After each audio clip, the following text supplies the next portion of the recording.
Mainit na pinag-uusapan pa rin sa social media ang pumutok na balita sa ilang pahayagan na di umano'y matapos na makipaghiwalay ang TV host actress na si Maine Mendoza sa asawa nitong si Arjo Atayde ay napag-alaman na di umano'y nagdadalang taon na pala ito sa ibang lalaki. Ayon sa lumabas na blind item, isang medyo matandang sikat at may impluensya daw ang lalaking nakabuntis kay Maine Mendoza na noon pa daw ay laging umaaligid sa TV host.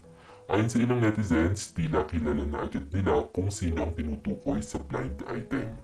Kahit sino nga daw ay aakalain na si Bossing Vic Soto ang tao sa likod nito.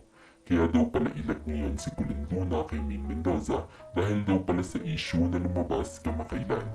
Samantala, nagsalita na din ngayong araw ang isa sa mga katrabaho ni Maine sa Itbulaga. Ito nga ay si Jose Manalo. Ayon sa komedyante, wala pa umano siyang alam sa pagbubuntis ni Maine. Ngunit ang matagal na daw niyang alam ay hiwalay na ito kay Arjo Atayde. Sinagot din ni Jose ang issue patungkol kay Maine at Bossing Vic.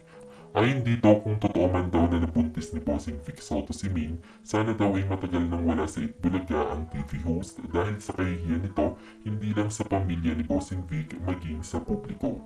Malaki din daw ang respeto ni Bossing Vic Soto kay Maine dahil anak na din daw ang turing nito sa TV host.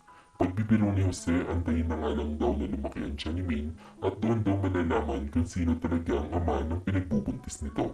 Sa ngayon daw ay ang alam lang ni Jose ay masaya silang magkakasama sa Itbulaga at alam nitong hindi umano magagawa ni Bossing Vic ang hinala ng publiko.